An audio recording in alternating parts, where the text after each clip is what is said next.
Welcome to Duo Chat with Brittany and Cynthia, where we talk about drama shows like Dawson's Creek, One Tree Hill, and more. Hi, everyone. I'm Brittany. And I'm Cynthia. And today we're talking about Season 3, Episode 22, titled The Show Must Go On, the season finale. Air date May 3rd, 2006. And the synopsis is: Nathan and Haley's wedding is a time of great joy and great sadness. Peyton and Brooke fall out, Dan learns the truth about the fire, and Rachel gets publicly drunk and publicly bitter. So the glowing white One Tree Hill logo is shown, so you know it's going to be an intense episode. Well, and too, there's no theme song. It goes right into the show. It's great. Yeah. So then Lucas narrates, saying at the moment there's 6.5 billion people in the world. So do you remember what Peyton's number was at the beginning of the season? When she said there's 6 billion, all of this people in the world. And now he's saying it. I wonder what the difference was, like, of number of people. Is it more or less than the beginning of the season? Yeah, well, logically it should be more, but I'm not sure. Yeah, but people do die. Yeah, but usually it doesn't make that number go down like that. Yeah, so Lucas narrates. So Payne's number was 6.4 billion. Yeah, so then we hear the screeching tires and flowers floating on the water. We see that. And then the bracelet Nathan gave Haley. Then we hear Haley screaming for help, and we see her underwater with her wedding dress on. Was this weird? No. Because Nathan has this nightmare that she's drowning and he can't save her. And then you go to the ending and it's him, and it's like, so he figured somebody was gonna drown at some point today. Yeah. Do you know what I mean? Like, do you ever have a dream or a nightmare that happens and then it actually happens in real life, either to you or somebody else? No, but women in my family have had dreams like that. Really? Like, they dream it that day or that night, and then all of a sudden the next day it's like it actually happens. Yeah, one time when my mom was younger, she dreamt that her dad's house was on fire, and then she woke up and told her mom, my grandma, and sure enough, his house was actually on fire. Seriously? Yeah. Whoa. That's crazy. Yeah. Yeah, so then later we go to the river court where Lucas is. Oh, and also Nathan was sleeping on Lucas's floor. But yeah, so it's still early, so Lucas explains that he heads up there when he can't sleep because Nathan shows up. And Nathan asks if Lucas missed I just want to know, what time is this wedding? Yeah, because it seemed like a long morning. Not even day. Because Nathan is at the river court. Like, I'm sorry, but like, I've been in weddings and stuff. You have time to get up, take a shower, get ready, head to the venue to finish getting ready. Hair, makeup, everything. Try to eat something. And then by all that time, it's wedding time. So I'm like, what time is this? Because I'm like, the fact that Nathan has time to like chill at the river court and so does Lucas, I'm like, huh?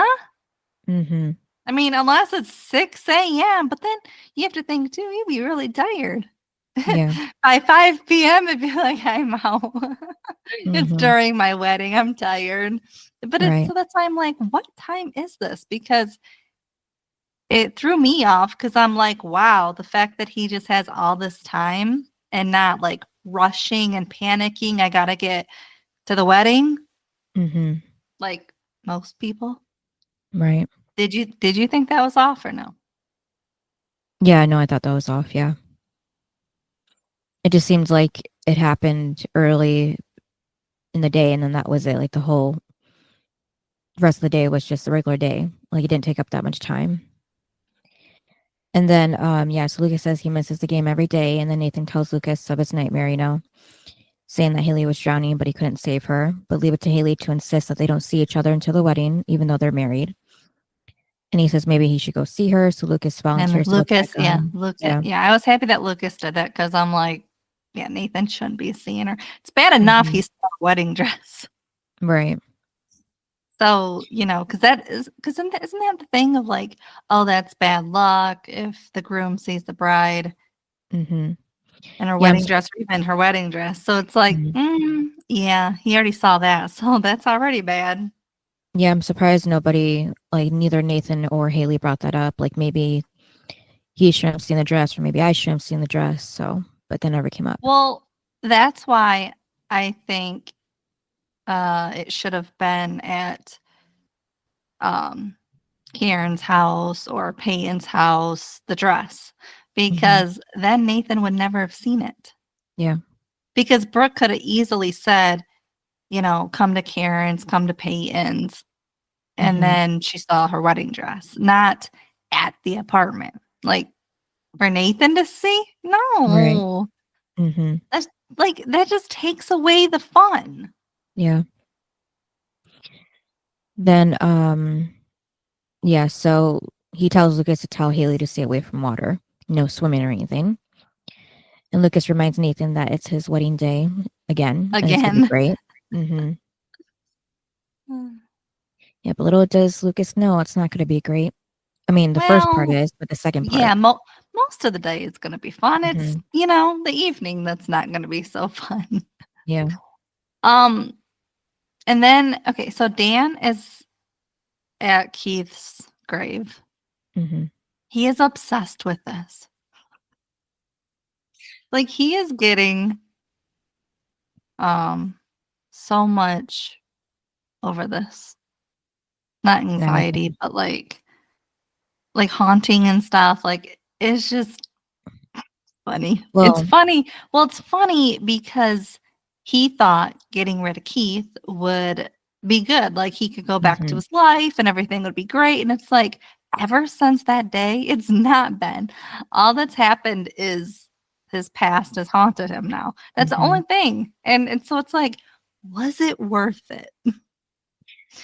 Right, yeah. I guess you can see that he's actually feeling some remorse for what he did, even though he, in his mind right now, he thinks that Keith tried to kill him first. So, like, he, got him before he could get him, kind of thing. But either way, it still shows that Dan actually has some good in his heart because he does feel guilty for taking a life, his brother's life. So, yeah.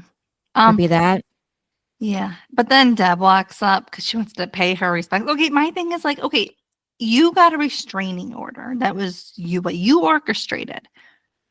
Why? Okay, and you see the person standing there that you got the restraining order on.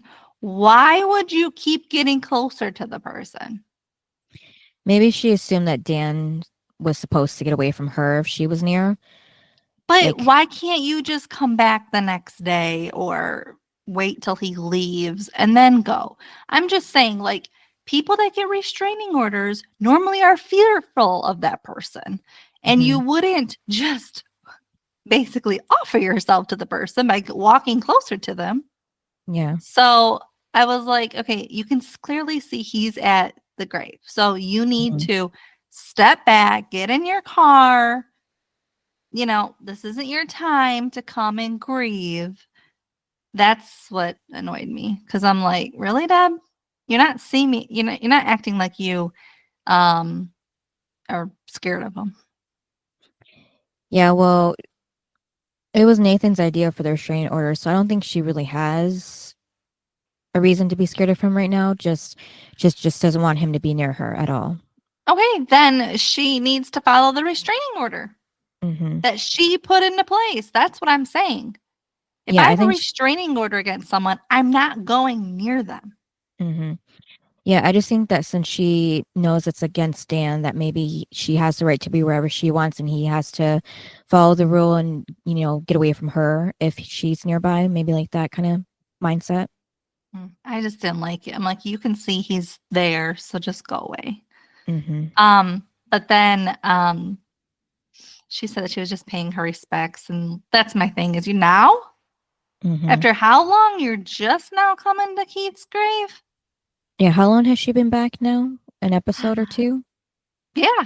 So I feel like as soon as she came back, she would have went Mhm. to his grave because she wasn't there for his funeral. Mhm. That's what's weird is she has nothing else to do. So when you come back to town, that'd be like the Mhm. first place you go. Yeah, I guess they didn't want to like film her by herself. They wanted her to be with somebody else, so it'd be dramatic like this. So. No, but she could have already seen him Mhm. off camera. Yeah. And then Dan starts He going. says that everyone thinks Keith's a Yeah. perfect guy, and he's not. Mhm. And then who was it that said Keith is a hero? Deb. Yeah. And then Yeah. he goes, he tried to kill me. Mhm. And he said that he was one that started the dealership fire. It's like, and then he goes, he got what what was coming to him. I'm like, Mhm. really, Dan? Yeah. So I'm kind of surprised Deb didn't take the opportunity to tell Dan right there that he's actually wrong about that, and Keith didn't start it. It was her. I think she was afraid, but she was probably afraid because they were the only ones standing there. Maybe. I mean, they I were mean, later on too, well, but yeah, but that was more in the open. Like, okay, think if Mhm. something happened to her at the wedding, people would be Mhm. like, "Where's Deb?" Yeah. But True. here at the gravesite, no one's gonna ask where Deb is because she probably didn't tell anybody she was going there. So nobody knows. So if she doesn't come back, they can't find her. But at the wedding, all they got to do is go outside, or they were in a tent, so they were right over there. So that's all they had to Mhm. do is go check on her. So Yeah. that's probably why she waited to say something. Mhm. Plus, I think she was in shock of like what, and I think she didn't know how to tell him. Mhm. How do you tell the person that killed his brother because he thought he killed him or he tried to Mhm. kill him? How do you tell him that? Oh no, I did it. Right. So I think she was probably processing it. Mhm. Yeah, so then Haley goes to see Karen, and Karen asks how how that beautiful bride is to be again. This is weird. What? Why is she now, the day of her wedding, going to ask Karen if she can wear the wedding dress? Mm. Yeah, I was Wouldn't actually you have done it the last episode when Brooke made it? It was weird. yeah. And I'm also surprised that Brooke didn't mention it to Karen either that she was going to use the material for her dress for Haley's dress, even though it did seem more fitting for Haley to ask Karen if it was okay. But yeah, the last minute isn't good. But Brooke obviously had plans to use that material all along. So why wouldn't Haley have asked her the whole time she was fighting with Brooke? She should have asked Karen then, not when the dress is already made. It's her wedding day. I mean, seriously, that's when you're going to ask? That was just kind of Mm. stupid. I was like, this scene should have been in the last episode. Yeah. Then Haley even suggests that if it's not okay with Karen, that she'll just wear the other dress that Brooke made her. So, with the fight that she had with Brooke the last episode, I was kind of surprised she even said that. But and Well, I think all she had to do was tell Brooke Karen's not okay with it. mhm. And then Karen tells Haley, she's proud of her. She has a wonderful soul, and she's going to make a beautiful bride in that dress. And Haley, tells her thank you and hugs her. And then Payne is in her room when Brooke shows up, and Payne asks, where does she even sleep? And Brooke says her Her car. car. Hmm. Of course she did. Yeah, But I that's actually not her first. It's not her first time sleeping in the car. right no, just the first time all night. But I forgot they were living together at this point, so it was just Really? bad on. Yeah, when this fight happened, yeah. So it was just bad on both ends, like avoiding each other and not really, you know. Oh, wait a minute. Wait a minute. Hmm. Oh, wow. I don't know if this makes sense anymore. What? So this is right from the next morning from um the wedding reception thingy, right? Mhm. The party. Nathan and Haley went home that night. Right. Nathan wakes up at Lucas's because he said Haley didn't want to spend the night before together, but yet the last episode they ended together in bed. Right. Unless there is a day in between that we don't But it's see. not, because here, clearly, Brooke did not go to Peyton's once she told her she had feelings for him. Mhm. So that doesn't add up to last episode. Maybe Nathan left the apartment at some point and then went to Lucas's that night. It didn't seem like he was leaving. Yeah, I'm just saying, like, maybe we just didn't see it that he was going to leave. Because, like, that should have been kind of put in there of, like, his Mhm. wording. Or it should have been Peyton saying, where have you been the last couple nights? Like, something so it sounds like it wasn't just last night. Because, again, Nathan's scene then one of them doesn't make sense. Right. Yeah, so Brooke tells Payne that she had this horrible dream last night that her best friend told her she had feelings for her boyfriend, but that wasn't a dream, she tells Payne. And then But asks why here's would my she thing tell her. about this whole thing, Mhm. because we don't have to go through the whole scene. But, um, you know, when she says, like, why did you say this now? Mhm. When was she supposed to tell you? Like, did you want her to just never tell you, but have these feelings for him? Mhm. Yeah, and she kind of just figured it out again, so. Right. But did you want what happened in season 1 to Mhm. happen again? Mhm. I mean, where you were blindsided? Right. I mean, that could have happened again, but she at least Mhm. told you this time. Mhm. She just left out the kiss. Right. That's all. That's all. But Mhm. Peyton, I didn't really agree when Peyton was like, like, I'm not gonna do anything. Like, basically I can hold it in and everything. And I'm like, but you didn't season 1. You Mhm. didn't hold in how you felt. You made a move on him. Mhm. So that didn't make sense. Also, when she said like she wished for Jake and then Pete, and it's like, okay. I think they were Right. just voids in her Mhm. life. Yeah. But also I did not like, I was not on Peyton's side when she said that, like you said last night, you didn't even miss him or something. And it was like, she never said that. She Mhm. never said she didn't miss him. She said she didn't need him like that Mhm. because she had her friends, her work, her life. That's what she Mhm. meant. She never said, I didn't miss him. Mhm. So I didn't like that comment because I'm like, Brooke never said that. Right.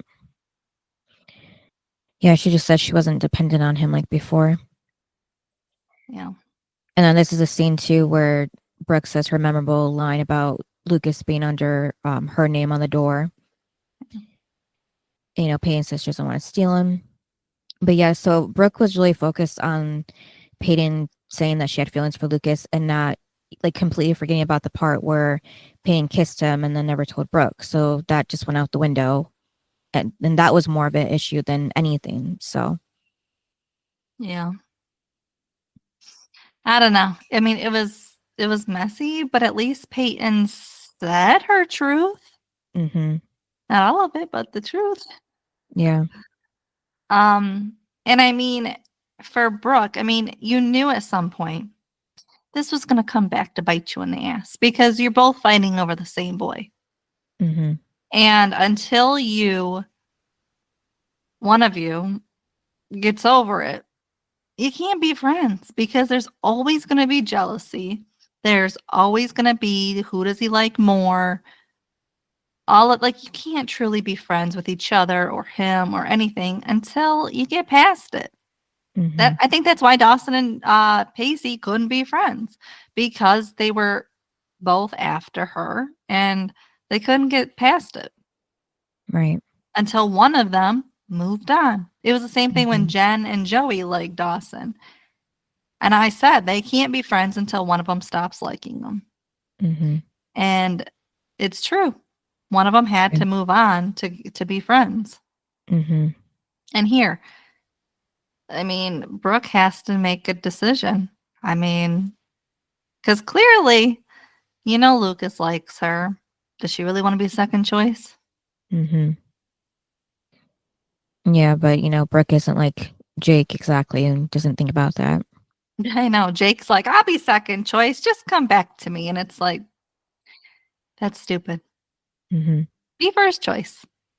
Yeah, well, at least he's aware of it and Brooke's still in denial of it. Yeah, but I think now that Peyton likes him back, now she knows Mm-hmm. that she would be second choice.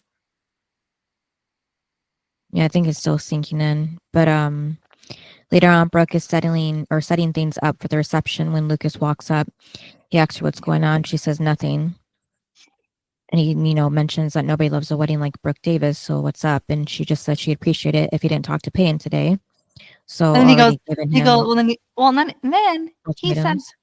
well, this is a wedding and like we're all friends. And I'm like, but dude, like, I mean, obviously he doesn't know what happened between them. So he doesn't know that Peyton said she likes him.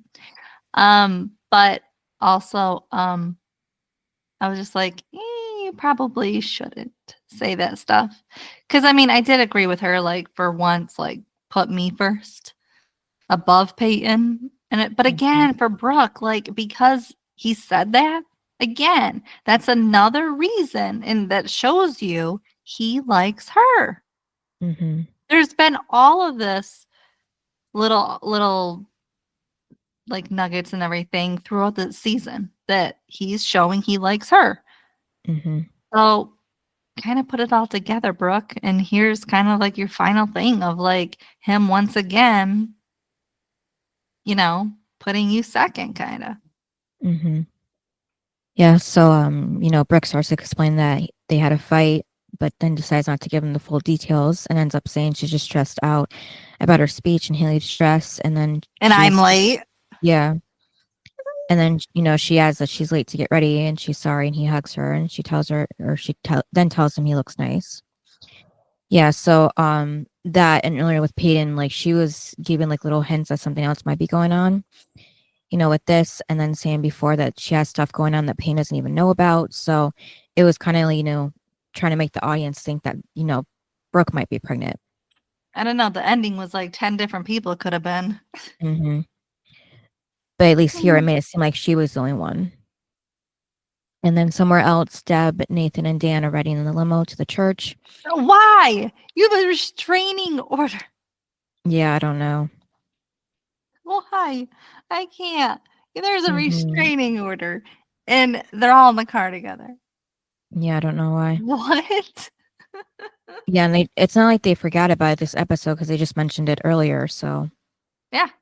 I'm like, and the fact that Nathan wanted the restraining order, then keep your distance. Mm-hmm. Make Dan drive himself. Yeah.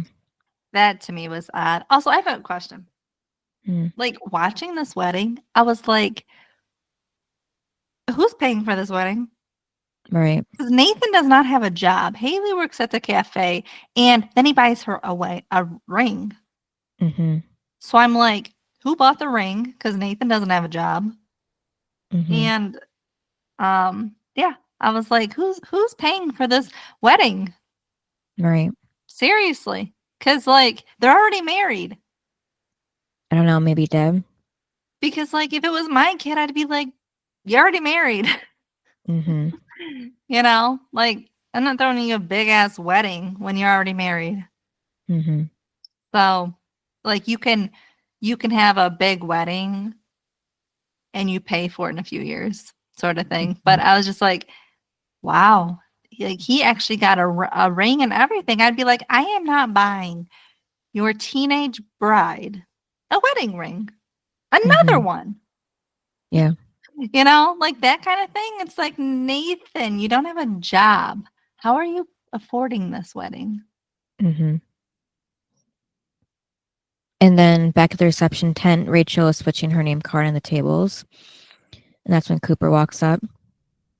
She tells him that he almost looks as hot as she does. And then he tells her, she has to stop calling him.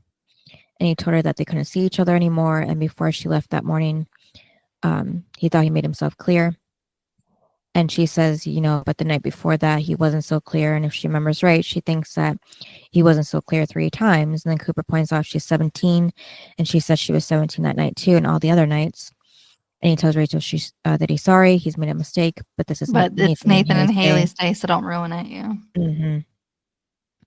Yeah, they'll talk about it later and don't make it ugly for them. But of course, we know she does anyways.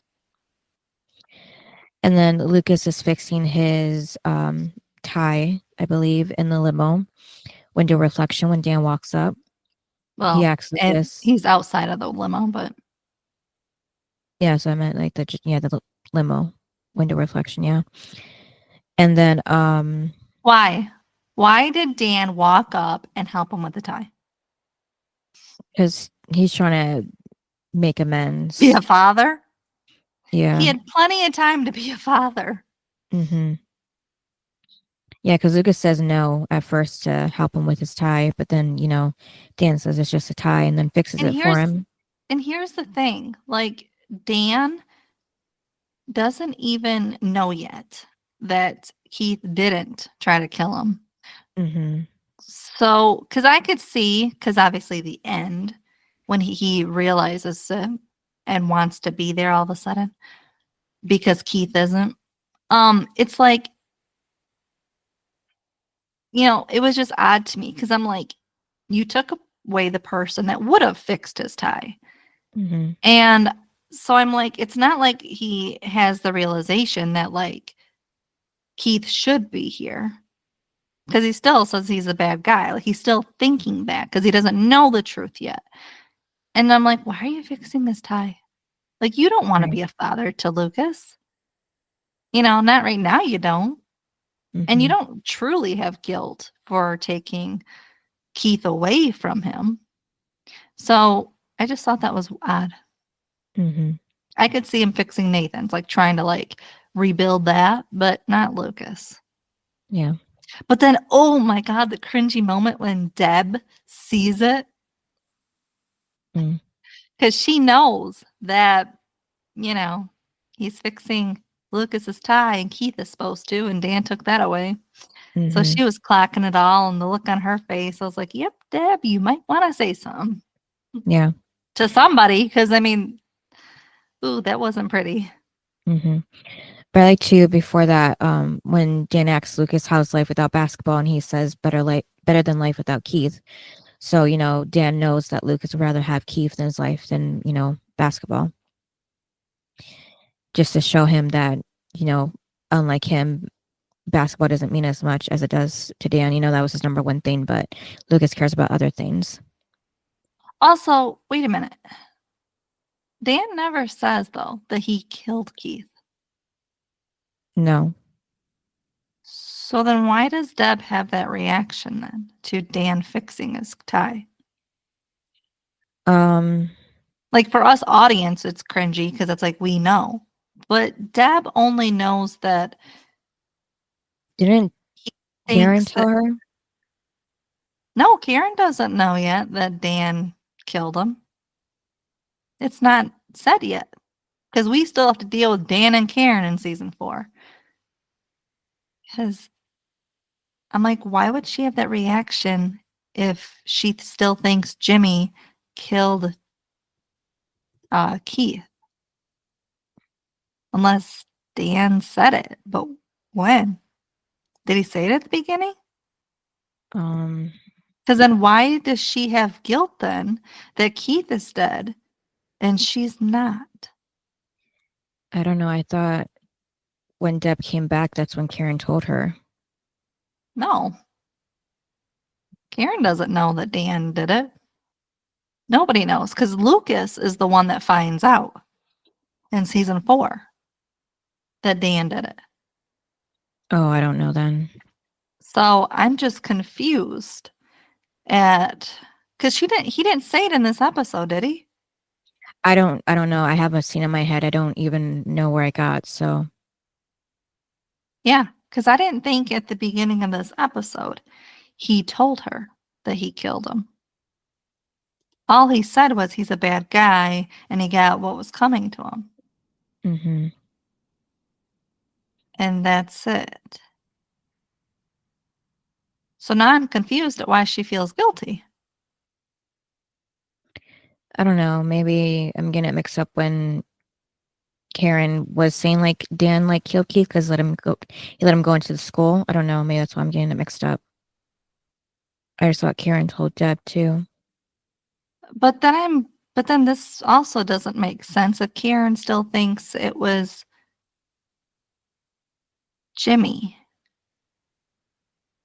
Because when Deb says Dan thinks it was Keith that started the fire, it's like, and then she says, I'm sorry, Karen. It's like, what? Because again, nobody knows that Dan did it. Mm-hmm. Because remember, in season 4, Lucas gets Abby to tell the truth. Right. That it was Dan. Mm-hmm. So I'm confused at why Karen would be heartbroken over that when Jimmy supposedly did it at this point. Mm-hmm. I mean, yeah, you can say someone tried to kill me, but unless you didn't take any actions, you just think they killed you. Right. So there's no like hatred over that unless you know they Mm-hmm. did something. So that's what's confusing now is they're acting like they know Dan did it, but they don't know Dan did it. Mm-hmm. Because it's not, they don't say it until, maybe that's a writing problem. Whoever wrote it was like, oh, they know, but they don't know. Right. And 319, Karen did tell Deb that Keith told her that, Deb try to kill Dan in the dealership fire. So that's where I guess I was getting it from, thinking that she just told him that Dan was the one that killed Keith from that, I guess.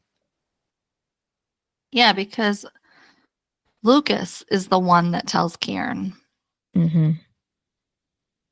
And so, because remember when Dan's hanging around trying to be the father figure? Mm-hmm. Yeah. So it's not said yet. Okay, yeah. So I don't know. And because he never said it to Deb in this episode yet, Mm-hmm. I don't know when Deb finds out the truth. Yeah, it has to be sometime next season. Yeah. Because I'm just confused now. I'm like, why does it matter now that Dan thinks it was Keith when he's gone and Jimmy did it? Like, Mm-hmm. I don't know. I thought that was odd because I look on their two faces and I'm like, so he thinks Keith did it. So what does Right. that have to do with anything unless he pulled the trigger? Mm-hmm.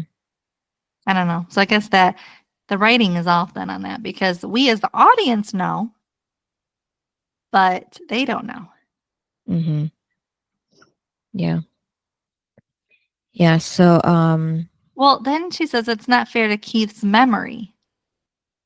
What isn't? Dan isn't really telling anybody except for Deb that Keith did it. Or that he thinks Keith did it. mm-hmm. That's what's also odd.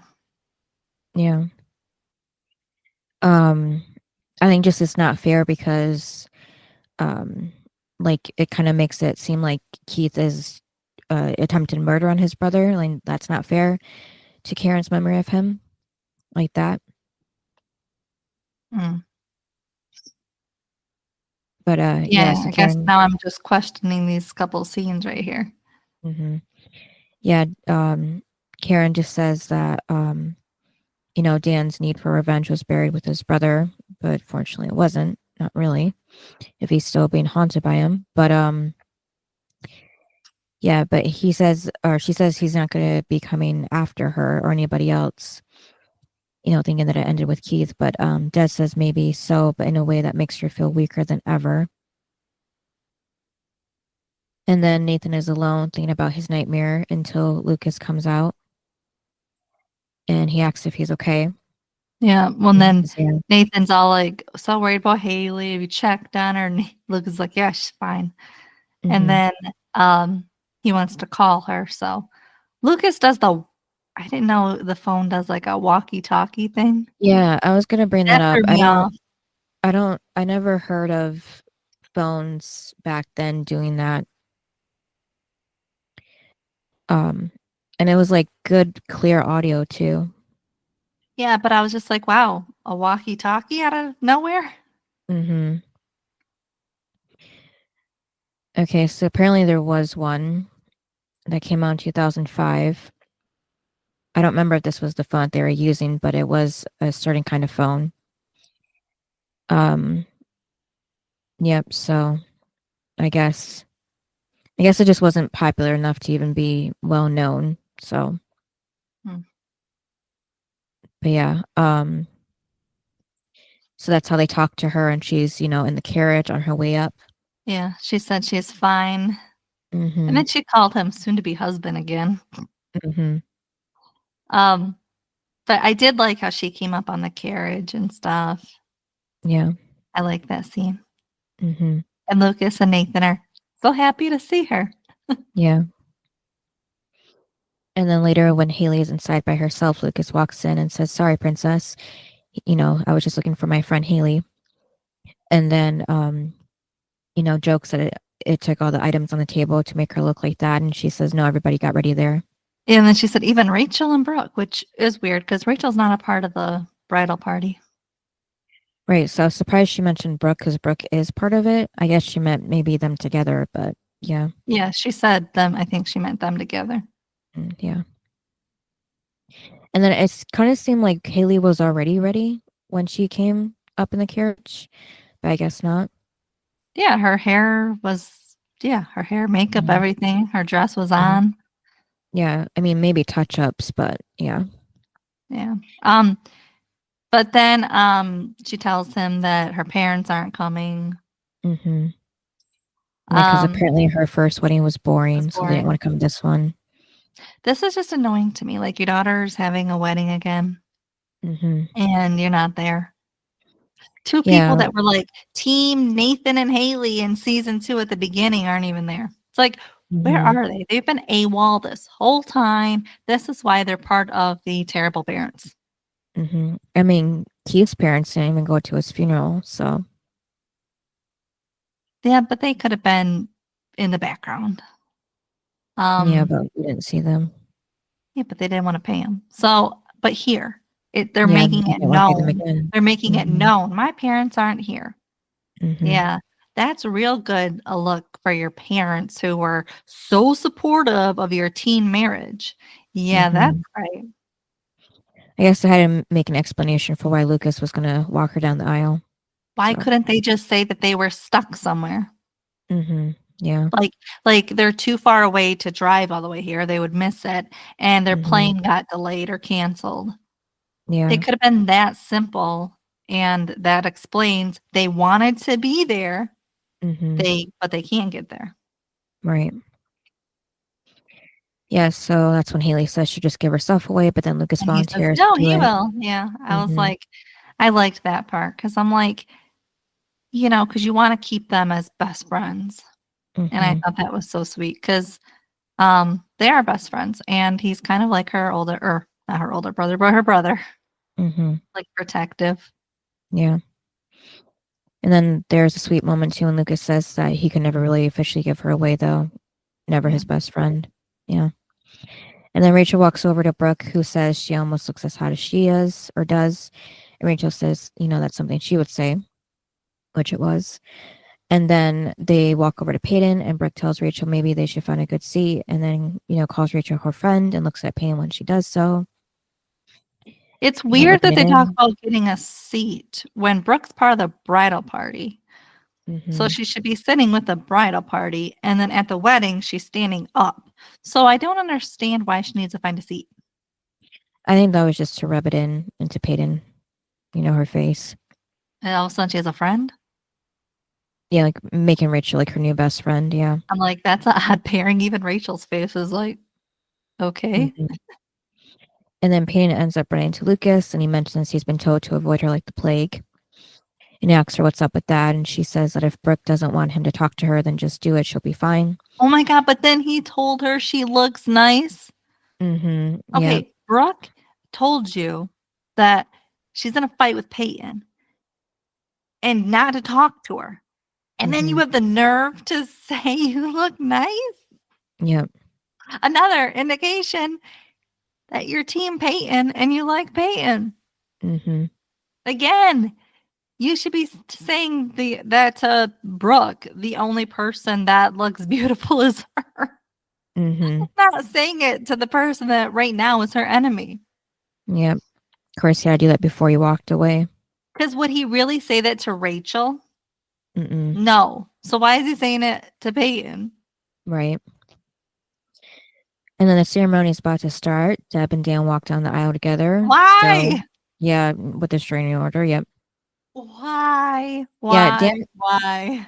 Dan should be like saying the last aisle in the back, and then Deb has to pass that row really quickly, but that should have been it. So, but these two walking down together. No. If anything, why didn't Nathan and Deb walk down together? Yeah, I don't know. We don't. He was already up there, right? Yeah, but a lot of times the Maybe groom does walk. No, they just came out from around the corner and stood there. They didn't actually walk down the aisle, but because a lot of times the groom does walk down with either his mom or his parents. And so that's why I was like, why isn't Nathan walking his mom down? It would make sense because then Dan and Deb wouldn't be near each other who have a restraining order. Yeah, I guess they just focus more on Haley, I guess, with the aisle. They focused on Dan and Deb walking down the aisle. I mean, yeah. I mean, when it comes to someone walking, her down the aisle, not Nathan. So, Dan asks Deb if she's feeling sentimental, and she says she's actually feeling nauseous. Then Peyton and Brooke walk down the aisle. And Payne smiles at Nathan and tells him he had his chance. And Brooke teases Cooper, asking if he wants it to make it a dual ceremony. I thought it was funny when Brooke told Peyton, "Now I know how this dress looks on a witch." And Peyton said, "Go Brooke yourself." Yeah. It was so funny. But what's also funny is Brooke had nothing to say after that to her. Like, she couldn't find anything better to say. Right. And then with Cooper and Brooke too, like you get to see that Rachel was jealous that, she said that to Cooper because and he's smiling about it until he looks over at Rachel, who's just glaring at him. So yeah, that was just maybe a little foreshadowing that her jealousy was going to get the best of her. And then Lucas walks Haley down the aisle. And then the priest greets everyone. While he does, Dan puts his hand over Deb's as he sits next to her. Why? Why is he touching her? Meanwhile, Karen looks over at the empty seat next to her that was meant for Keith. Yeah. Also, she's sitting where the parents are supposed to be sitting. That's where Haley's parents are supposed to sit. Oh, yeah. Yeah. And also, why is there some random girl next to the open seat? I don't know. Like, shouldn't Bevan or someone that we know have been sitting there? It wasn't Bevan? No, it's a random. I don't know if she was there. I thought she was there. Yeah, I saw Bevan somewhere. Yeah, she was with Rachel at one point. But I'm just like, why isn't Bevan sitting there? At least we know the person. Why is it some random person we've never seen before? Like, we're going to act like Haley's close to? Right. Because the closest people are supposed to be sitting in those couple rows, not some rando. Yeah, then Haley starts her vows. And Yeah, so I liked how they did give them different vows to say from the first wedding. Just give it, the renewal a new meaning and everything like that. But Nathan's vow. Mm-hmm. What about it? Because he said that like nobody believed that it would work, but like basically he did, and and he said that uh no one understood that how much he loved her. Mm-hmm. If they did, they never would have doubted us. When he came back, he was all like hate on Haley. So what's he talking about? Yeah, I don't know. I'm like, if he loved her so much and you could get through anything, why did he not get through this? Why did he go Yeah. months, like 6 months of hating her? Mm-hmm. Like 6 to 8 months of hating her. Yeah, plus it's recorded on that time capsule. So, Yeah, of how much he hated her and he regretted it. mm-hmm. It's like, yeah, that's how much you love her. We're supposed to believe that. Like, Right. really, Nathan? Mm-hmm. Like, I feel like that should have been worded differently. Yeah. So Yeah, I'm that's what surprised. threw me off was his vow. Yeah, I'm surprised they didn't mention that time period when things were bad with them and how they came back from it. Yeah, like, I mean, she did say, we're strong, like, we're stronger now or something, and I Mm-hmm. agreed with that because they are. Like, Mm-hmm. season 3, Nathan and Haley is way better than season 1 and 2 because they Mm-hmm. are stronger. Mm-hmm. But, yeah, Yeah. that threw me off when he said that. I'm like, did you not see what happened in the last year? Mm-hmm. If your love was so strong, then, um, you would have been okay when she came back. Right. Yeah. But, oh So my then, god, though, then he gives her her new wedding ring, and again, don't know how he's affording that. mm-hmm. And then we also see that he's wearing or she's wearing the Cracker Jack bracelet. And then, But here's the thing, Nathan has to wear the same ring that brings back memories, mm-hmm. the bad ones, but Haley gets a new ring. Right, just because usually the bride has something more extravagant. No, So, but I'm just saying that Nathan has to look at the same ring that brings back all those terrible memories, while Haley gets this brand new one, and she's the one that ruined the marriage. Like, mm-hmm. that's what I'm saying. Like, let the Yeah. girl suffer. That's what I'm Mm-hmm. saying. Like, why does Yeah. she get to basically let's ignore she ruined the marriage, and this is why we have to have a second wedding to begin with? Mm-hmm. And she gets a brand new ring, but he has to wear the same one. Mm-hmm. Really? I'm just wondering when he got this new one because Lucas was ready to give him the other one. Do you Well, see he was like obviously, holding it up? yeah, he didn't want to tell anyone that he got her a new one. Well, I just figured he would at least let Lucas know so he wouldn't kind of look silly with the other ring like that. No, I thought it was funny. I thought it was good. I think it played out good because it was like he's showing everyone now in front of her. I thought that was nice. Mm-hmm. He was probably a little worried that Lucas would tell Brooke because he ruined the proposal the second time around. Right. So he's probably like, man, if I tell Lucas, then Lucas is going to run to Brooke. Mm-hmm. So that's probably what he did. He probably kept it a secret because of that. Yeah, probably. So they're pronounced husband and wife and they kiss. Everyone cheers. Oh, by the Brooke way, walks down the aisle. would you really want a ring that came from your in-laws? Like your in-laws paid for your wedding ring? Um, I don't know. It really depends. Because the first rings, they were clearly cheaper Mm-hmm. and they were both working at the time. Mm-hmm. So obviously Nathan paid for the rings by the ring by himself. But this time around, he doesn't have a job. So obviously Deb Mm-hmm. paid for it. And I'm just saying, I wouldn't really want a wedding ring that you couldn't pay for. That's why give me the cheaper ring because at least you paid for it. But having your Mm-hmm. mommy pay for the ring doesn't exactly sound like husband material to me. Mm-hmm. Kind of sounds like that, like man child kind of thing. Like you can't get through it without your mommy buying you things, Mhm. sort of thing. So I'm just saying, like, he's supposed to be mature, like being a husband. Well, a husband Mhm. is a man is supposed to buy his wife a ring, not get money from his mommy. Mhm. I'm just saying that I wouldn't like that if it was me. Like, again, just give me the old cheaper one, because like you at least bought it. Mhm. Yeah, I don't know. Would He's you? still well, they're still really young, so I don't know. It really But would you depends. want it? So many factors would have to be looked at, so You many would want it. variables. So You I would don't want it. know, Brittany. I really don't know. No, because like in then 10 years you'll go, remember when your mom bought me this ring? Mhm. I'm just Yeah. saying. And then Brooke walks down the aisle with Lucas, and Peyton looks disappointed by this, but then walks with Cooper. Why? They're still together. Brooke never Mhm. said they broke up. Right.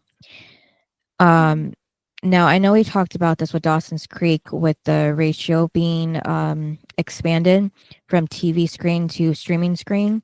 So I don't know if the same thing happened here with One Tree Hill because it wasn't pointed out beforehand.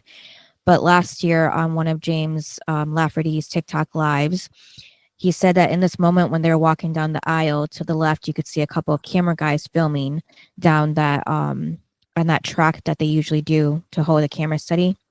So like I said, I don't know if this was on. I don't think this was on TV, or else it would have, like I said, been pointed out before. So maybe this was because the ratio was, stretched out, so you could see the sides more than before.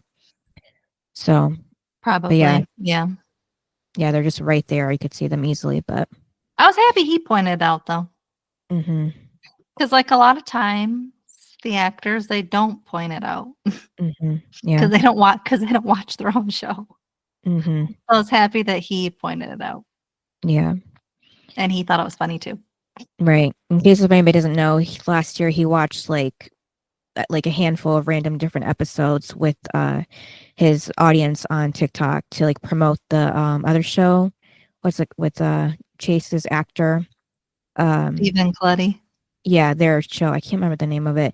It's about being in their 30s, but yeah, like Isn't it everything's like great. I think yeah, something feeling like that. fine, something like that. So he did that as a little throwback. But Deb and Dan are left at the start of the aisle. And then Dan says to her one day they'll walk down the aisle again. Don't know where he got that from. Well, she got a restraining order Yeah. against you, but Mhm. we'll get married again. Right. Are you serious? Mhm. Oh my god. Yeah, so Deb tells him to open his eyes. She doesn't love him and she's not coming back to him. And that Keith didn't try to kill you. I did. Mhm. Yep. And Okay. then she walks down the aisle, leaving Dan to process that bomb that she just dropped, knowing that Keith was innocent. And then the next scene, he's now sitting in one of those seats, still processing the information. Just then, the ghost of young Keith is back, whispering Dan's name. He asks how his life is, calling him little brother. Then young Keith uses his fingers to make a gun, shooting towards Dan. And then a pop goes off, but it's from the opening of a champagne bottle at their reception. Rachel walks into the tents, watching Cooper flirt with a woman. She's mad and walks over to where Bevan is. She takes her glass of champagne and drinks it, and then hands the glass back to Bevan. And Mel sees this from the DJ booth. And then Payne walks over to where Brooke's standing. She asks if she's gonna talk to her. And Brooke doesn't say a word. And Payne says, "So this is how it ends: a 10-year friendship that survived 2 dead moms. That Brooke wasn't really there for the second one, but 3 absentee parents, shoplifting. Payne wasn't there for that either. Jail time, and they can't survive 1 boy." Well, okay, I didn't like that comment because it's like, really? Like it involves Brooke's future if she was going to marry Lucas, sort of thing. Like this is a relationship sort of thing. It's not your family life. Mm-hmm. It's different than your parents dying or something. It's literally a relationship, love for somebody. So I'm like, are you serious, Peyton, when you Yeah. said that? I didn't agree with that statement. Mm-hmm. Because I'm like, those are 2 different things that you're talking about. Yeah. Because I liked when Brooke said, no, my guy. I'm like, exactly. Yeah. Yeah, and Payne says that she's still her boy. She told her that, and Payne then asks Brooke if she loves Lucas.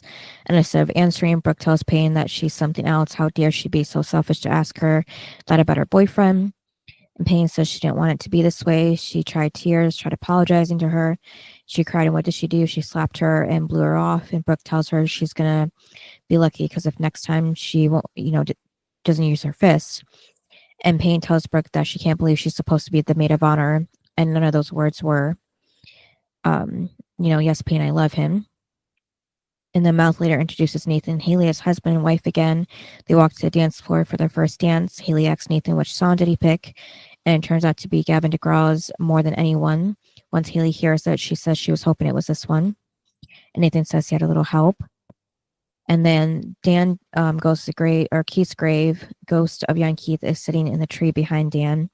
Dan sees him and young Keith waves to him. Then Dan drops to his knees in front of Keith's grave and breaks down crying. And then back at the reception, other couples are dancing. He does have a heart. Right. Yeah, so the other couples are dancing with Nathan and Haley now, including Brooke and Lucas. Lucas asks Brooke if she's going to let him know what's going on, and she tells him maybe he should tell her about it. He asks what's that supposed to mean, and Brooke then says Peyton told her some things about the two of them. Oh my God. And Lucas jumps right in and gives her the information that it's just a kiss. Like she was bleeding and stuff. I'm like, yeah. Oh my God. Which again, I didn't think the kiss was bad.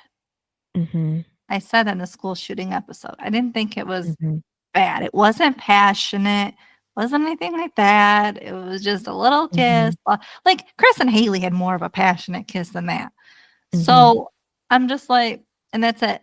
And they like made a joke out of it after. It wasn't like, so let's talk about that kiss. How did you feel? Like there was none of that. So I don't agree with it being like the worst possible thing. I think the worst thing was Peyton saying she had feelings for him. Yeah. But of course, it also means she lied.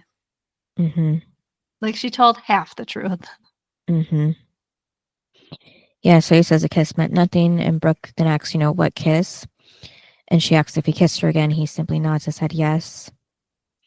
So I do want to mention that I really liked the camera work here, going around them after the truth about the kiss is mentioned, and they're standing there still, not dancing anymore, and then it zooms out as Brooke stands there in front of Lucas, realizing they lied, and Peyton really does have feelings for Lucas.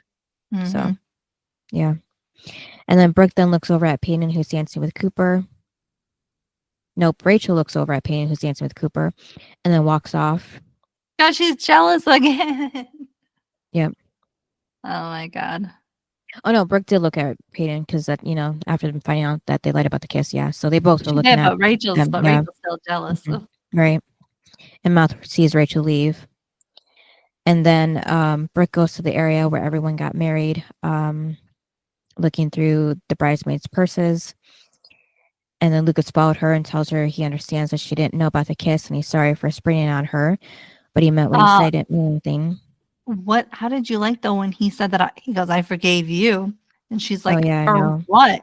And he goes, you're sleeping with Chris Keller. It's like, right. Yeah, that was the wrong moment to bring that up. But you do have to remember, not once has Peyton and Lucas slept together. They didn't in season 1, and they didn't here. So for Brooke to, get mad because he said that, it's like, once again. And here's the thing. Like, so Lucas is never supposed to bring up that she slept with Chris, but Brooke can throw it in Lucas's face every single damn time that he cheated on her. How is that right? If Lucas can never once bring up Chris again, then Brooke should never be able to bring up what happened in the past with Lucas and Peyton again.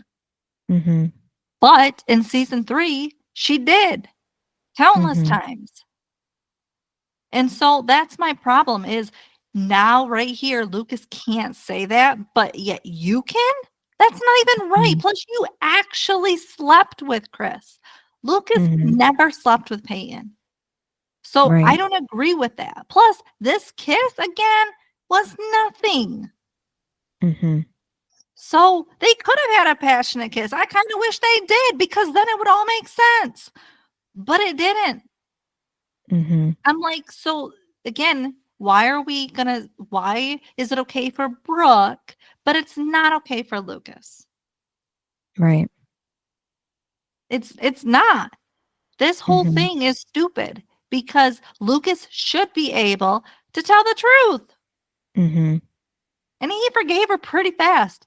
Brooke did not forgive Lucas that fast. Right. So that's the difference. And so Mhm. I kind of, even though, yeah, he shouldn't have said it, I kind of like that he did because Mhm. Brooke just thinks she's innocent out of Mhm. everything. And she's not. Because again, if she would have liked Lucas then, she never would have slept with Chris. Mhm. So that means that just tells you Brooke never liked Lucas like that. Mm.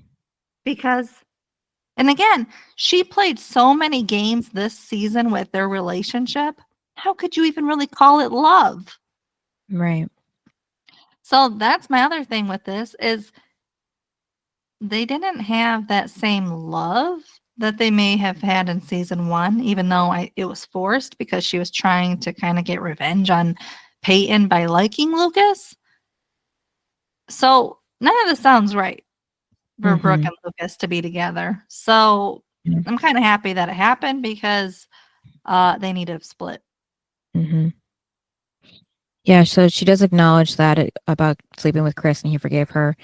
And, she said that she loves him for that and he has such grace in that moment that she fell in love with him all over again.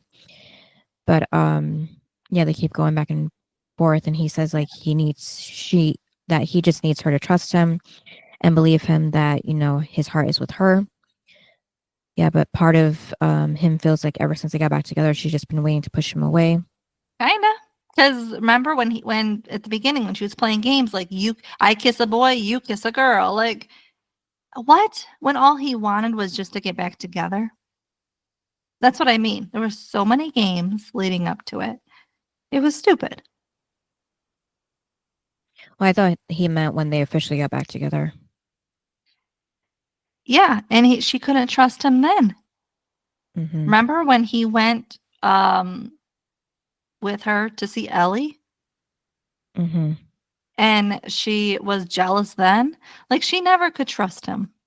Yeah. Oh, why was she with him? Mhm. But when she says like, why can't you just let me all the way in and like, tell me everything? Mhm. Because you're not the one, Brooke. That's why. Mhm. The reason why he can go to Peyton and tell her everything is because she is the one. Duh. Mhm. Like, yeah, is it sad? 100%. Mhm. But Brooke, you also need to be honest with yourself. She hasn't been honest with Lucas, though. He hasn't really been a part of the major things that were happening in her life Mhm. this season. So she can't really say, like, why didn't you let me all the way in when she didn't do the same? Mhm. She didn't, you know? So, About yeah. what exactly though?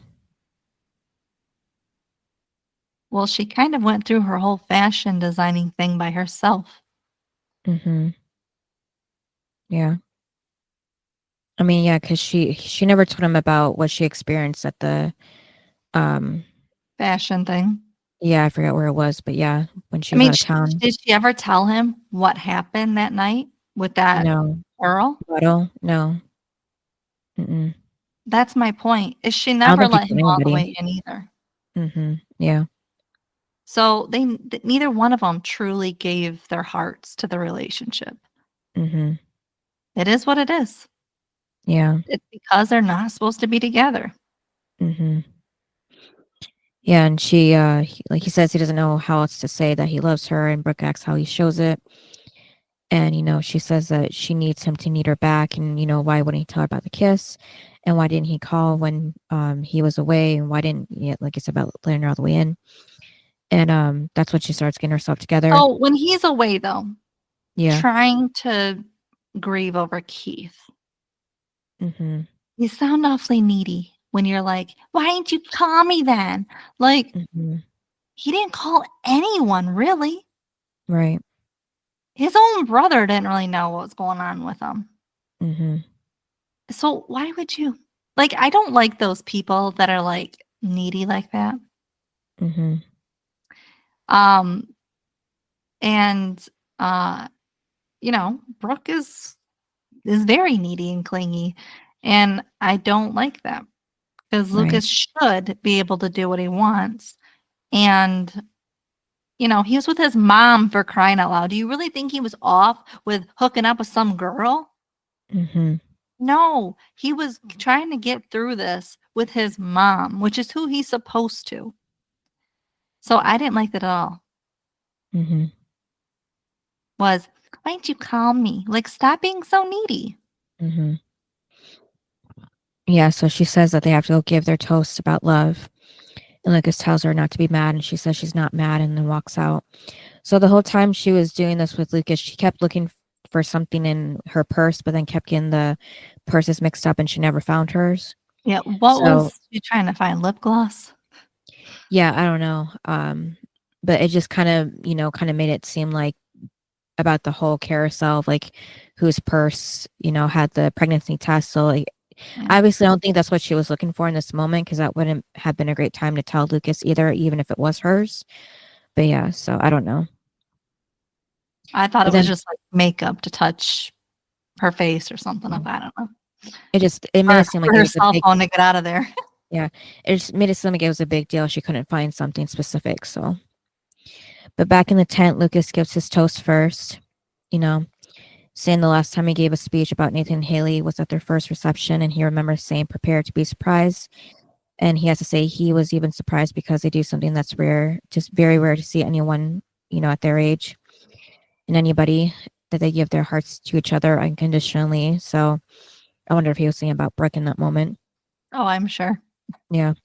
And what true love really is not this fairy tale life that never knows pain, but two souls facing it together and diminishing it with unconditional love. He makes a toast to Nathan Haley. And then Brooke steps up to the mic next, and she says a quote from Shakespeare. And they also use the same quote at the end, too, of the episode.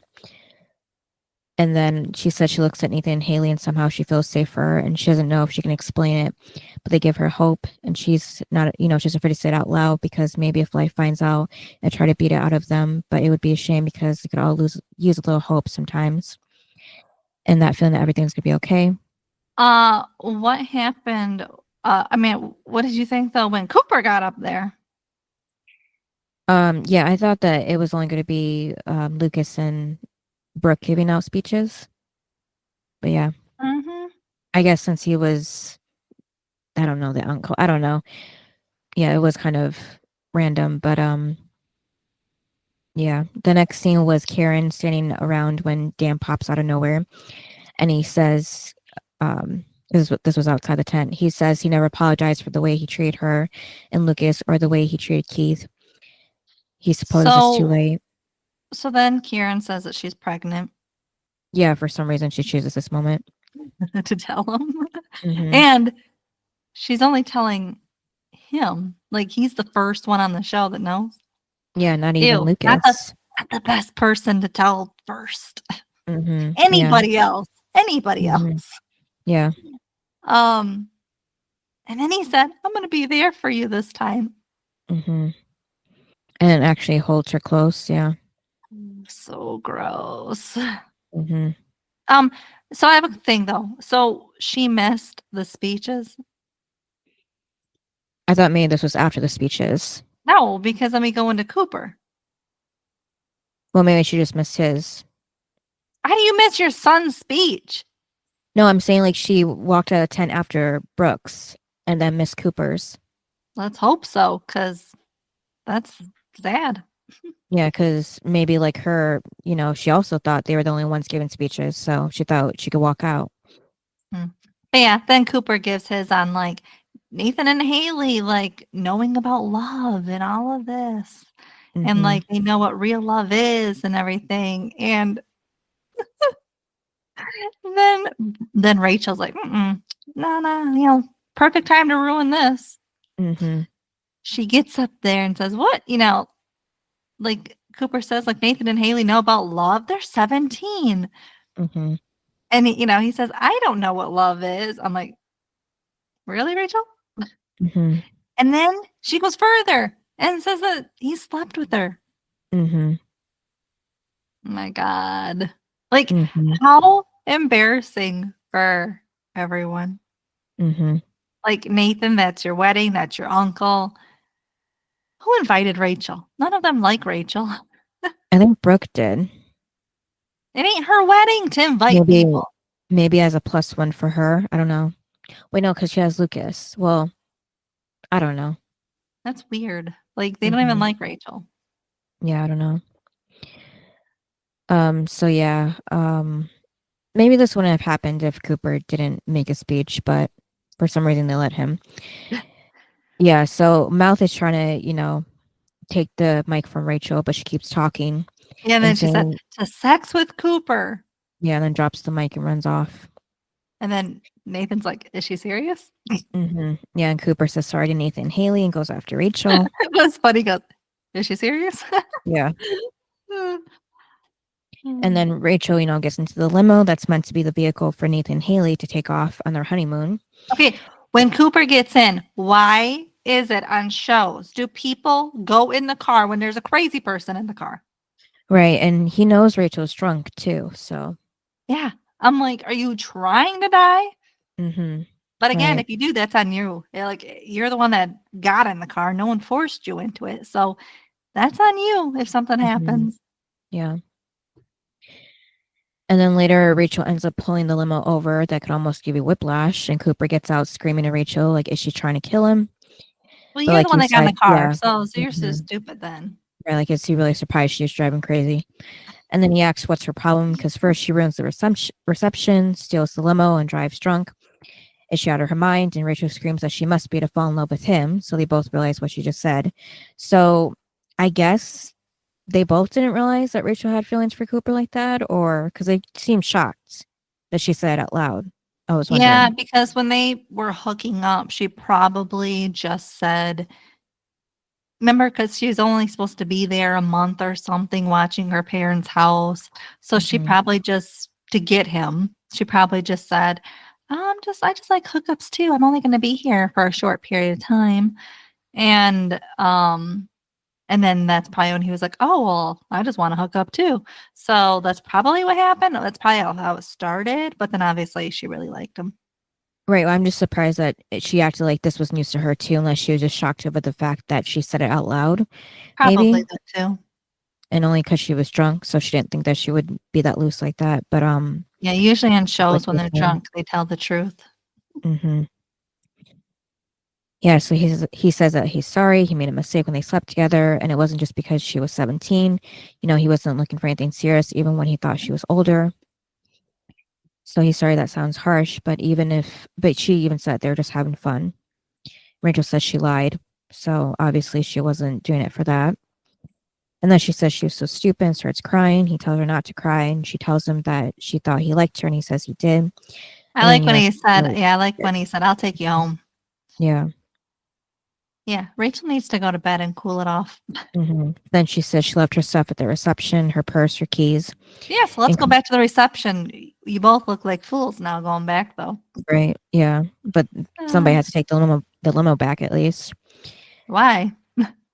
Because whoever rented that limo, where's the limo driver? Yeah, I don't know. There should have been one, but unless they were at the party, maybe, but. Maybe the limo driver went to the bathroom. Maybe, yeah. It came out and his limo was gone.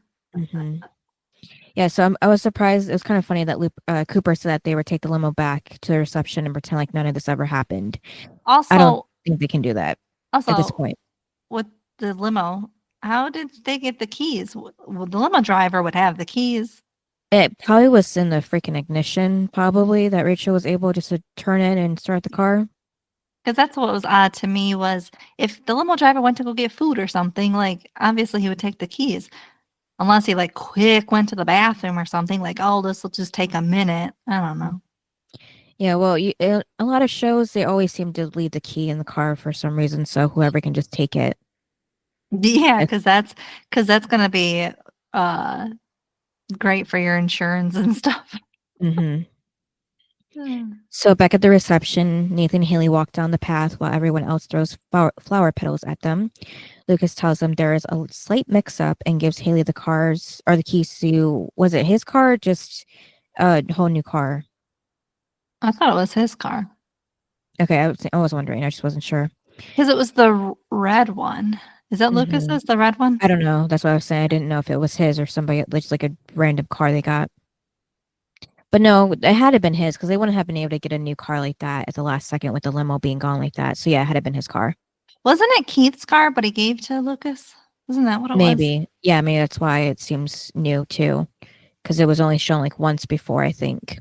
But I think that's the one that Jamie gets to drive on Lucas's lap in season 5.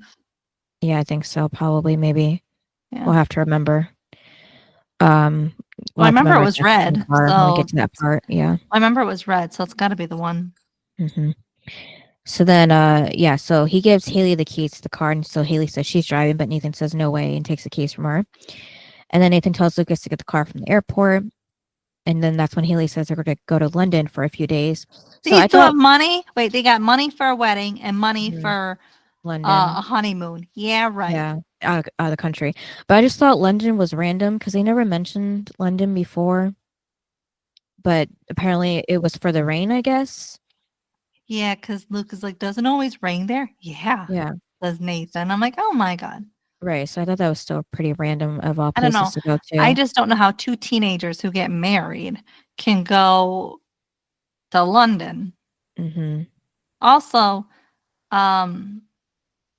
like even adults that get married, sometimes that you can't afford especially if you paid for a big wedding, you can't afford to go to London. That's why they either go to a different state or they go to a different city in their state, like for the weekend. They don't actually go to London. Only like the rich can do that. Right. No, Nathan and Haley say bye to everybody and they take off. And then Brooke walks into the tent where Mouth is and she tells him that Rachel took the limo with Cooper and she's sorry. You know, because she knows that he likes Rachel still. Why? Like, I don't get how he still likes her after everything. Right. Yeah. Like, she's thrown so many things about how she doesn't like him. Mm-hmm. And you're still hung over her. Mm-hmm. Well, I mean, he would still took a while to get over Erica too, so it's not completely that surprising. He at that least he's still dated gonna think of Rachel. Erica. He dated Erica. He didn't date Rachel. Yeah, but still, sometimes you just can't help who you like, even though it's obvious that you don't, have a chance with being with them. And then Lucas and Mouse switch places when Lucas mentions to Brooke that they never finished that conversation from earlier.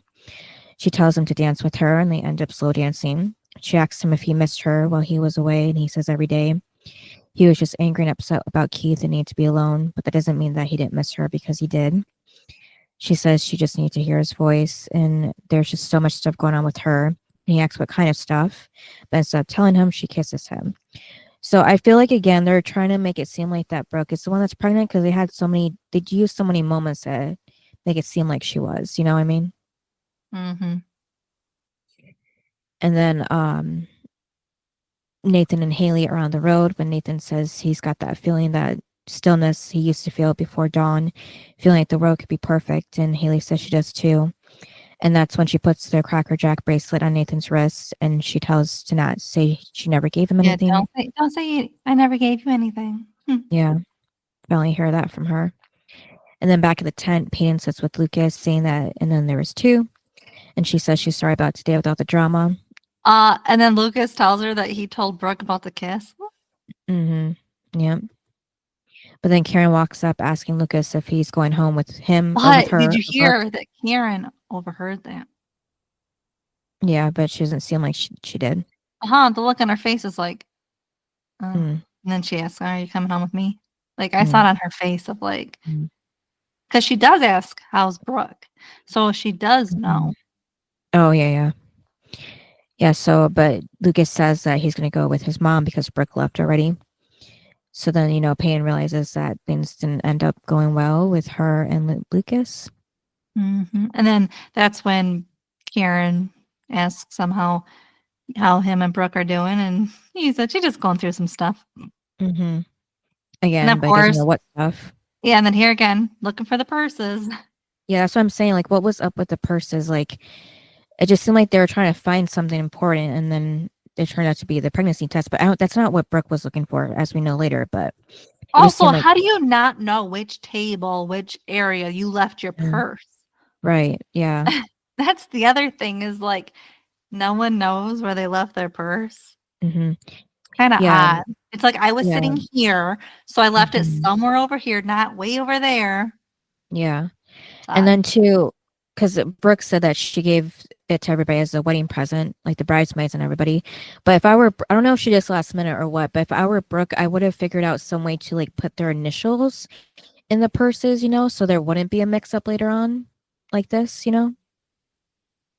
Yeah, she probably just did it real quick and then made a few of them. I mean, because she knows how to sew, so she could have easily just sewed everybody's initials inside or something. But yeah, so it was just my thinking. But yeah, so Lucas picks up a purse and finds the pregnancy test and says, and still tells Karen, "Are you pregnant?" And then she looks, "Yes, I am." Yep, but that's But not then her she goes, test. "That's not my purse, though." Yeah. That was funny. Yep, and then she mentions maybe Brooke took the wrong purse. Right. Making it again look like it's Brooke's test. Yep.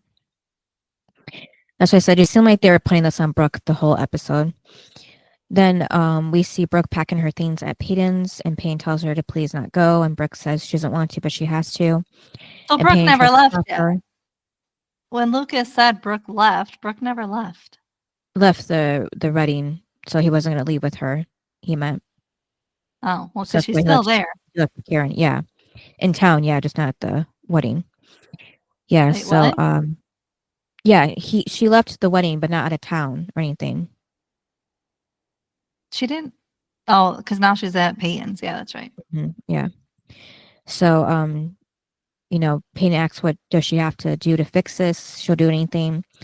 And Brooke says that, Peyton mentioned earlier that if she asks her if she loves Lucas, and she has her answer, but she doesn't deserve to hear it. Why would Peyton think that Brooke should stay there? Right. Yeah. It makes sense that she'll want to go. I was like, are you serious? You expect her to stay there after what she's heard from both you and Lucas? Like, she knows the full truth now. So why would she stay? Right. And talk to either one of you. Yeah, she tells Payne as far as she's concerned, their friendship is over, and if they never speak again for the rest of their lives, that'll be fine. But of course, we know it doesn't last very long. Yeah, and then she said, I gave you a second chance, Peyton, and you blew it. I'm like, okay. Yeah. And then Rachel is still in the limo with Cooper. She asks him if there's anything she could say to keep him, and he says there's not. And Rachel says that's too bad because she has something to tell him. But then we go to Haley and Nathan, who are also on the road. Yeah, and Haley says she left her purse with the plane tickets. But again, it hints that someone else's purse is that could be, I guess. Yeah, so there's Brooke, Rachel's, and Haley's. Yeah, and Rachel said, I have something to tell you. So it also hints could be her. And then that's when Nathan was like, I'll just call Lucas and, he can meet us and get us the purse and the. And then when he calls Lucas and Lucas already has the purse, it's like, yeah, because they got everyone's purse. Yep. They're just taking everyone's home. Yeah, because you think Haley wouldn't forget something that has the plane tickets and everything like that, but they had to do it for this plot, so. Yeah, whose is it? Yeah. Yeah, and Haley tells Nathan that he's going to crisis, and he says he doesn't know about that. And she says he is, and it's a good thing too, especially since she has something she has to tell him. And she's That's smiling. what I mean. Like, Mhm. you left off with Rachel saying it, Haley saying Mhm. it. We already know Karen is. So it's Yeah, like, and Brooke has something that she's not telling Lucas. something's on her mind. Yeah. Mhm. And then we go back to Cooper, who just heard what Rachel had to tell him, and he says he doesn't believe her. And then they fight over the wheel, and Rachel's And screaming to pull over. and crash over because they Mhm. almost crashed into Nathan and Haley, but Mhm. they go in the water instead. Yep, they go through the railing of the bridge and go over. They But flip over again, too. they're in North Carolina. Mhm. What's in North Carolina? The Gators. I'd be like, not doing this scene. Mhm. You expect me to get in the water with gators? Mhm. You're pretty funny. Yeah. If I was any one of them. Nope. Mhm. Yeah, because on the drama queens, Hillary thought that they had filmed the underwater car scenes on a stage, but Joyce said no, it was all in that lake right there. So every single time there was a possibility of the gators being there when they were filming. Nope. 'Cause Because they they spent a come lot out of of time there because in the water. the gators come out of nowhere, so no. Hmm. I mean, I know they mentioned before they always had people looking out for the gators, but yeah, I don't know how they must have had to put some barriers or something to, I don't know, keep them blocked or something, like a Well, kind of like a dam kind of situation, maybe. I don't yeah, know and two how they do like that. and two like um I like okay, if I was one of them, Hmm. I'm not gonna trust somebody to look out for a gator. Because we all know people look away for one split second or what, like, or you're looking the wrong way and the gator's right there. It's like, Hmm. no, like, I'm not going to trust somebody to do their job. I have trust issues with that. Like, I know damn well every day people don't do their jobs. So it's like, I'm supposed to trust you that you're going to save my life, like, keep me from a gator. Hmm. I'm good. Not going to trust you. Right. But yeah, so that's why I feel like they would have to do something in the water because gators do sneak up. Hmm. Yeah. So yeah, I don't yeah, that's kind of odd to me, but okay. But even when remember when like Dawson and Joey would like dangle their feet on I'm like, nope, I'm not gonna go on a dock, and I'm definitely not gonna go on a dock with my feet hanging over. Right. Like this is not gonna happen. I would tell them, nope. Like, how are you protecting me in this? Also, the barriers would seem more realistic because we don't see it here, but we see it in the opening of season 4 that Chad gets in the water. Hmm. Chad is like their number one person that's in the water. Hmm. You're not gonna let your number one actor die. Right. So I feel like because a lot of times they don't let their stars do their own stunts because you don't want them injured. Well, here you don't want them dead either. So, Hmm. I feel like especially Chad, you definitely don't want him gone. So, yeah, they'd have to do something like that because otherwise it doesn't make sense. Hmm. Yeah, so we see the underwater shot of an unconscious Rachel, and Nathan and Haley get out of the car, and Nathan tells Haley that, Cooper was driving the limo, So how and is they yell. Rachel? I have a question. Hmm. How is Rachel alive after this? I don't know. I don't know about Cooper either. Because like, but you saw it, this shot. She's like goner. I'm like, Yeah, and then we see later that Cooper's there too. We just saw Rachel in the first shot there, yeah. but he's right next So to her. but that's my thing is like then Nathan jumps in and he can't save them and I'm like then how is Rachel alive? Like this has been minutes that Hmm. she is Yeah. under and not she's actually turning white right now. Hmm. I'm like how is it she's alive after this? Right. I don't know. Like realistically she'd probably be dead. Hmm. because she's not breathing, she's not moving. Mm-hmm. So she's just, her body is filling up with all that water. How long can you be under without? I don't know. I know it's like 6 minutes, I think, that the brain can't go without oxygen, because then you're pretty much brain dead after that, I believe. Really? Yeah, something like that. Well, then I feel like it's been longer than 6 minutes. Because well, at least they make it up later and make it more realistic when Brooke goes under, but Because here, it's already been a couple minutes before Nathan jumps in.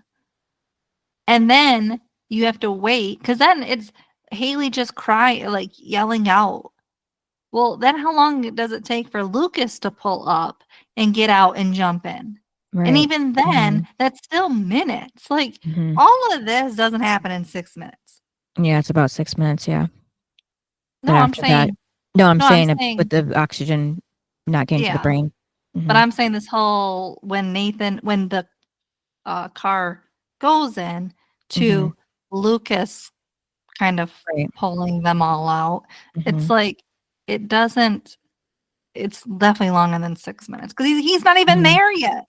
Yeah, I know. I was just saying because I double checked it on Google about that fact, so it's true. Yeah, so basically she should be dead. Mm-hmm. And Cooper.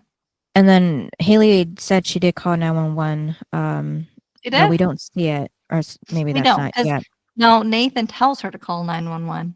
Yeah, And we I'm never like, see her do it. yeah, all she actually. does is sit there and yell at Nathan. And I'm like, yeah. when did you call 911? And then they never showed up anyways, so we could easily say she didn't even do it. I thought isn't there an ambulance next episode or no? I think they just go to the hospital.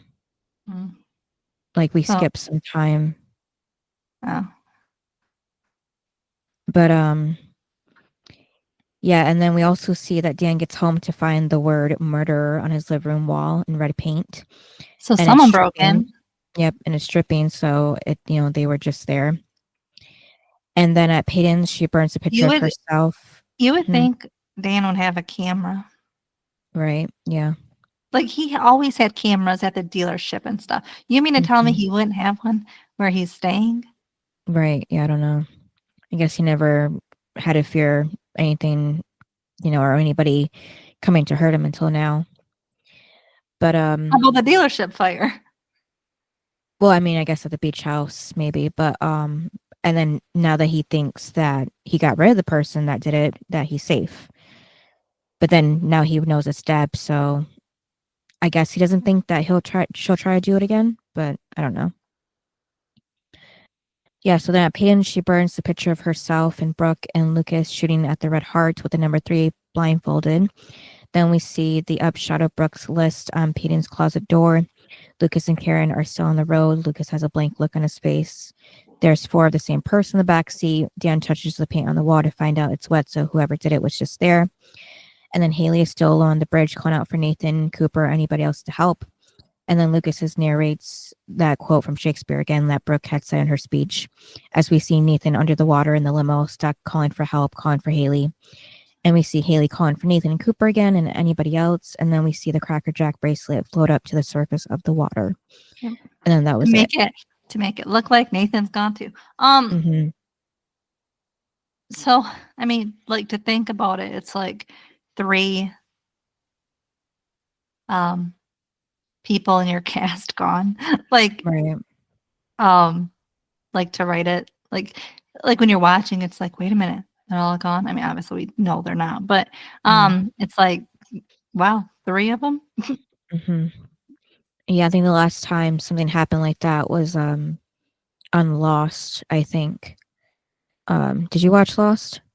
I watched like the first season, and after that I couldn't really get into it. Yeah, I forgot what season, but there was a season later on where they took like 2 cast members out at once because they were shot to death, but that's all I can remember to compare it to this. If this was the same situation where 3 cast members were going to leave the show at the same time, so. Yeah, because even the OC finale of season 3, which is how they wanted this to go, Mm-hmm. I'm like, only one was hurt. Mm-hmm. So I'm like, they didn't do it to like half, like a few people. They did it to just one person. Mm-hmm. And I'm like, interesting. Right. One Tree Hill, they're trying to take out everybody. Mm-hmm. I think that's the thing, like, because, like, what they did to Keith, it's like, wow, nobody was safe on this show. Mm-hmm. And then season 6, getting rid of Chad and Hillary, it's like, nobody was safe. Right. Anybody, Right. at any point could have left. Mm-hmm. But isn't it in their contract that they have to be there for that long or no? I really don't know. Because, like, you sign that contract. So it's like, Mm-hmm. in those couple years before you can renegotiate, isn't it in their contract that they have to be there for that long? Because I remember the actor talking about for Keith, he said it was a shocker. So Yeah, I'm I don't like, know. well, don't they have to stay there that long or no? Maybe the creator used the power that he had and did something to change that. I don't know. Or maybe they made a deal because, like, Keith was in and out. Like, he was there at the beginning of season 2 and then, remember, like, left. Mm-hmm. I So think he maybe did because he something was, else, I think. yeah, but it was in his contract then that he was there part-time. Mm-hmm. So maybe if you're part-time, they can do something. Maybe, I don't know. So yeah, you just always kind of wonder about that. At least I do. Mhm. So for me, the high was Nathan and Haley finally getting married again. Because we Mhm. never got to see their wedding the first time, not really. Right, it was a And flashback. and I was happy to actually see it, like, present Mhm. day for them. Yeah. Also a high, season 3 finale did it. They finally did not do what they did the last 2 season finales, which is throw in a present day scene mixed with the flashback. Mm, Because right. season 1 and season 2 did that crap, and it Mhm. made me mad every time. I said, "Is this what it's gonna be every season?" Mhm. Um, and so here it is. They did not do it that way. It was all present day. I liked it. I enjoyed it. It was nice to sit there and just watch it, see Mhm. how it played out for the day, not all the flashbacks. Because remember, we never knew what was present day anymore, what wasn't. Mhm. So it was just enjoyable to watch. So that was another high for me. A low, uh, Rachel's speech at the wedding, Mhm. and then obviously the car going into the water. Right. Mhm. Yeah. Because Nathan goes in to save them, and it's like, so he's endangering himself because Rachel's an idiot. Yeah. Like, that's just so smart. Because they didn't know it was Rachel until at what point? Because Well, I don't they know. were They focused saw a on Cooper. limo. Yeah, they kept saying Cooper, so I don't know if they didn't think that Rachel was under there at first, at least. I don't know. Just seemed that way. Mhm.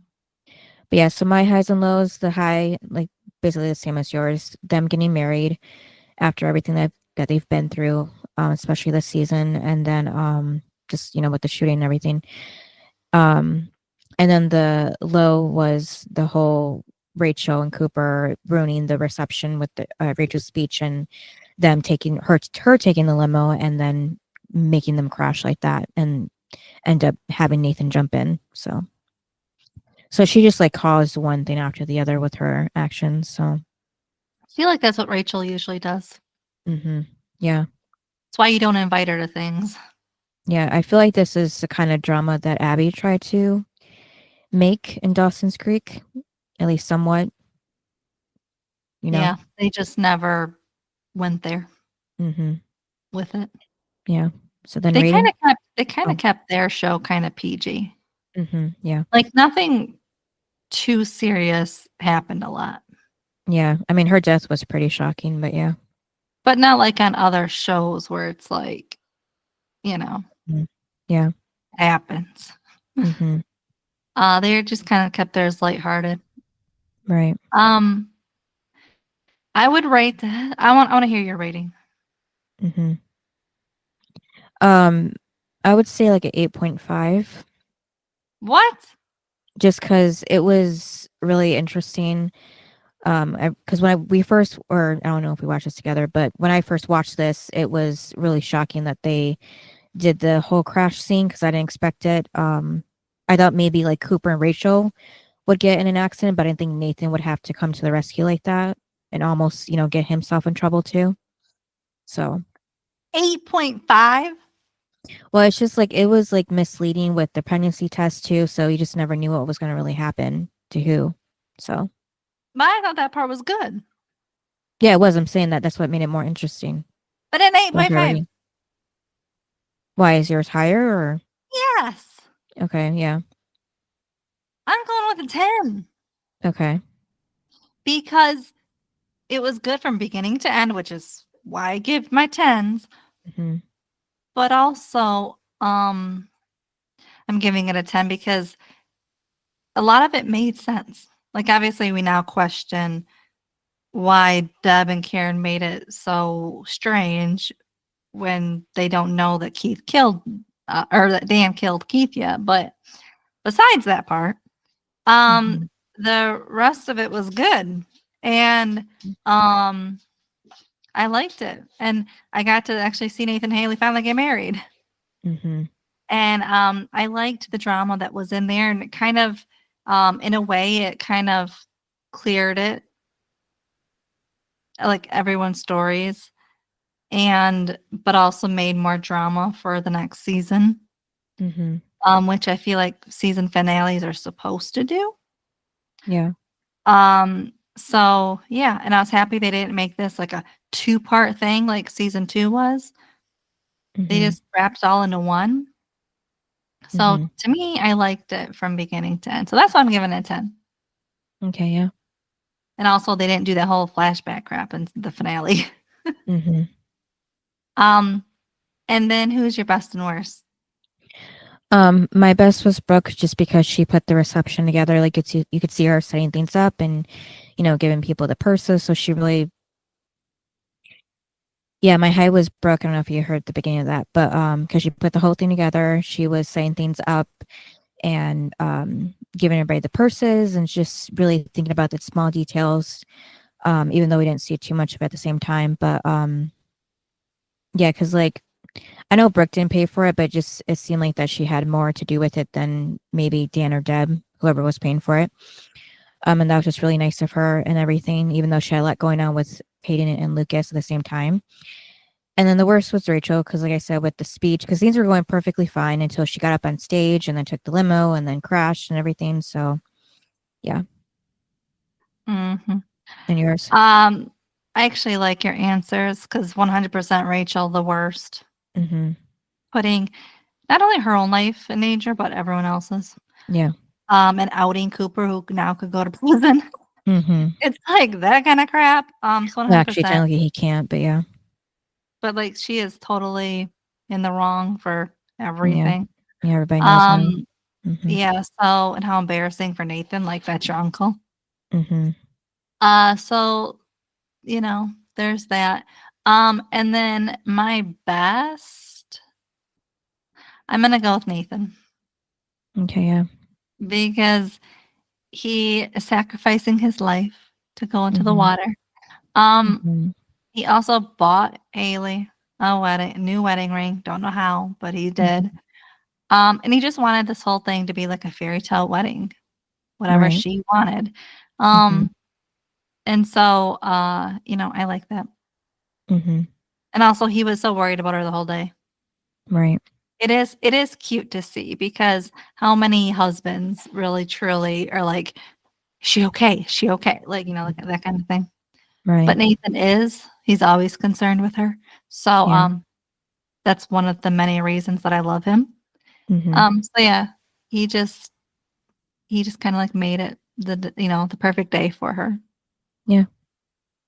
And then so what was your favorite episode for season 3? Mm,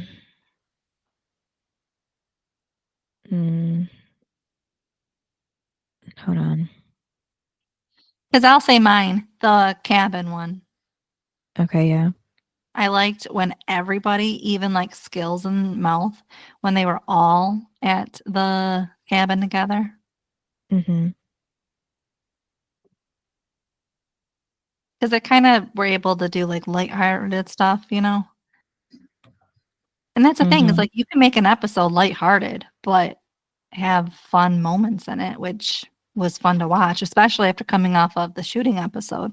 So I was happy to see that. So that's that one. And then the second one for me would have been the date, everyone's dates from the fantasy draft.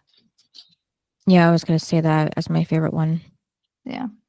Like Yeah. those two are definitely up there. Mm-hmm. And then what would you rate season 3 altogether?